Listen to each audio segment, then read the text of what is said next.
আপনি কি আপনার গুনাহ নিয়ে খুবই চিন্তিত?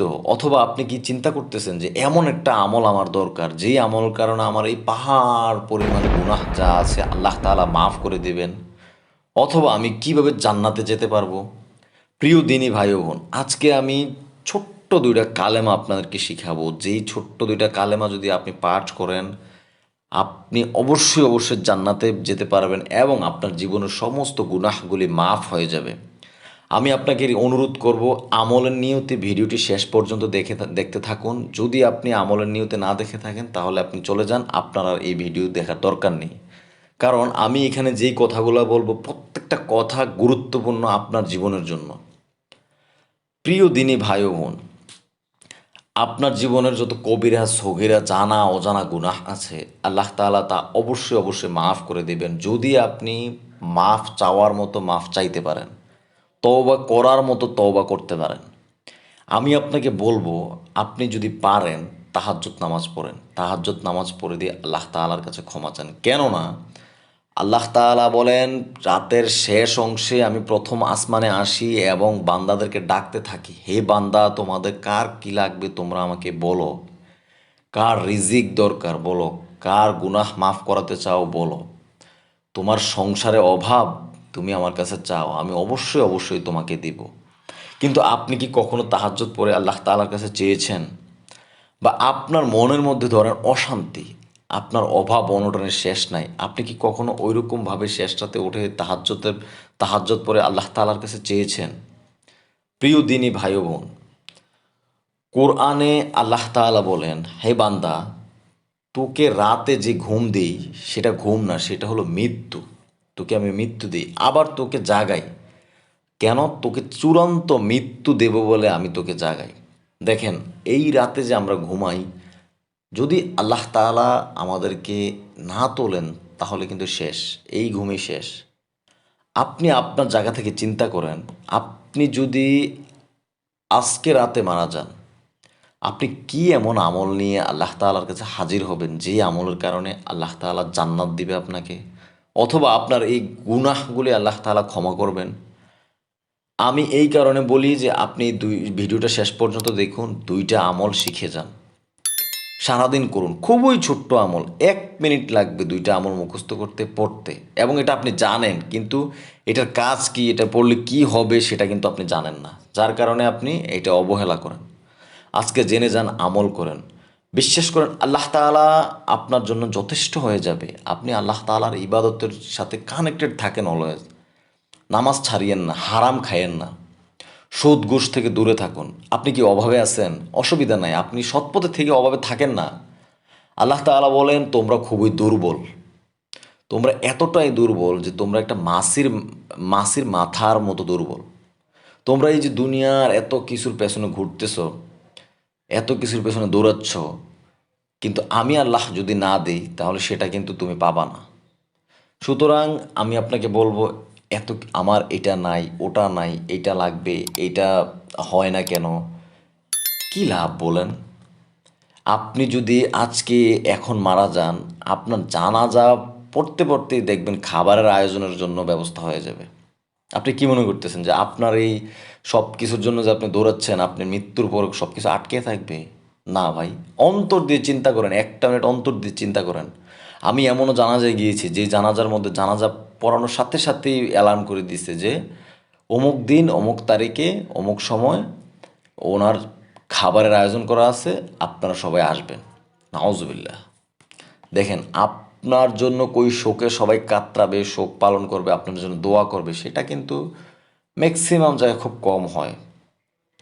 শোকও একদিকে হচ্ছে, আরেকদিকে দেখবেন যে জমজমাট খাবারের আয়োজন করা হচ্ছে। সুতরাং আপনার জন্য কিন্তু কোনো কিছু আটকে থাকবে না। আপনার জবাবটা আপনি দিতে হবে। আপনি এই যে বাড়ি গাড়ি, সয় সম্পত্তি, ছেলে সন্তানদেরকে মানুষ করার জন্য কত কিছু করতেছেন, কিন্তু না ভাই, আপনি এই যে এত কিছু করতে গিয়ে হারাম কাজ খাচ্ছেন, আপনি সুদ খাচ্ছেন, ঘুষ খাচ্ছেন, আল্লাহর পথে সময় ব্যয় করতেছেন না, আপনি আপনার জীবনের জন্য আপনি দৌড়াচ্ছেন। এটাই কিন্তু জীবন না, আরেকটা জীবন আছে, যেইখানের চিন্তা আপনার সবসময় মাথায় রাখতে হবে। আল্লাহকে ভয় করতে হবে, পরিপূর্ণ ঈমান রাখতে হবে। আপনি যদি ইমান ঠিক না রাখেন, ইমান যদি ঠিক না রাখেন, আপনার যে কি অবস্থা হবে ভাই। বেলাল রাদিয়াল্লাহু তাআলাকে জিজ্ঞেস করা হবে যে ইমান কি জিনিস, তখন ওই বেলাল বলবে, মরুভূমির উত্তপ্ত বালিতে আমার মনে আমাকে টানতো, কেন আমি একাত্মবাদী এক খোদার আমল করতাম, কেন আমি এক আল্লাহর আমল করতাম, ইবাদত করতাম তার জন্য। ভাই ওটা হচ্ছে ইমান। এবং খব্বাব রাদিয়াল্লাহু তাআলাকে জিজ্ঞেস করা হবে ইমান কাকে বলে, তখন খব্বাব রাদিয়াল্লাহু তাআলা বলবেন, গরম লোহার মধ্যে কোমরের গোস্তগুলি ঝরে ঝরে পড়তো, কেন আমি এক আল্লাহর ইবাদত করতাম তার জন্য আমাকে শাস্তি দেওয়া হতো। ভাই ওটা হচ্ছে ইমান।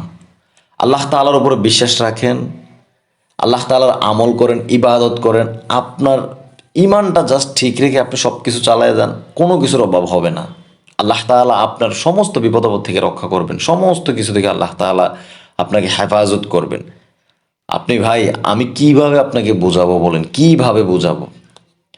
আমাকে হয়তো আল্লাহ তাআলা ওইরকম অলৌকিক কোনো ক্ষমতা দেয় নাই, প্রিয় মা আপনার হাতে পায়ে ধরে বলি, আমাকে হয়তো আল্লাহ তাআলা ওইরকম অলৌকিক কোনো ক্ষমতা দেয় নাই, যার কারণে আমি আপনার অন্তর হয়তো ভয় জিনিসটা ঢোকাইতে পারবো বা জাহান্নামের কষ্ট কতটা তা বোঝাতে পারবো।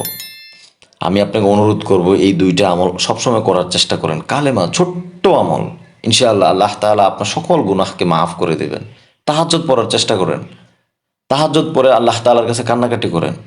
আপনার চোখে যদি পানি না আসে, আপনি কান্নার ভান করেন, আপনি এতিমদের মাথায় হাত রাখেন, সাহায্য করেন, ইনশাআল্লাহ আল্লাহ তাআলা আপনার দিলকে নরম করে দেবেন।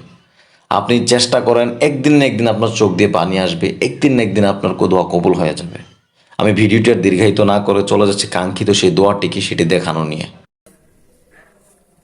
সেই আমলটি হলো গুনাহকে মাফ না করে ছাড়ে না। অর্থাৎ এমন একটা আমল আছে যে আমলটা করলে অবশ্যই অবশ্যই আপনার গুনাহ মাফ হবে। হুজুরে পাক সাল্লাল্লাহু আলাইহি সাল্লাম এরশাদ করেছেন, লা ইলাহা ইল্লাল্লাহু, এর চেয়ে বড় কোনো আমল নেই এবং তা গুনাহকে মাফ না করে ছাড়েন না। সুবহানাল্লাহ। অর্থাৎ দেখেন, লা ইলাহা ইল্লাল্লাহ কি ছোট্ট একটা আমল, আমরা সবাই জানি। এইটারে জীবনের সঙ্গী করে নেন। হাঁটতে বসতে খায়, আপনি বাসে চড়তেছেন, ব্যবসা করতেছেন, চাকরি করতেছেন, কোনো সমস্যা নাই, ছোট্ট একটা আমল করেন, অবশ্যই অবশ্যই আপনার গুনাহ মাফ হবে। আচ্ছা, আরেকটা আমল আছে যেটা আমল করলে আপনি অবশ্যই জান্নাতে প্রবেশ করবেন। হুজুর সাল্লাল্লাহু আলাইহি সাল্লাম এরশাদ করেন, যে বান্দা অন্তরের সাথে লা ইলাহা ইল্লাল্লাহু মুহাম্মাদুর রাসূলুল্লাহ সাক্ষ্য দেওয়ার পর ইন্তেকাল করলো, সে নিশ্চয়ই জান্নাতে প্রবেশ করবে।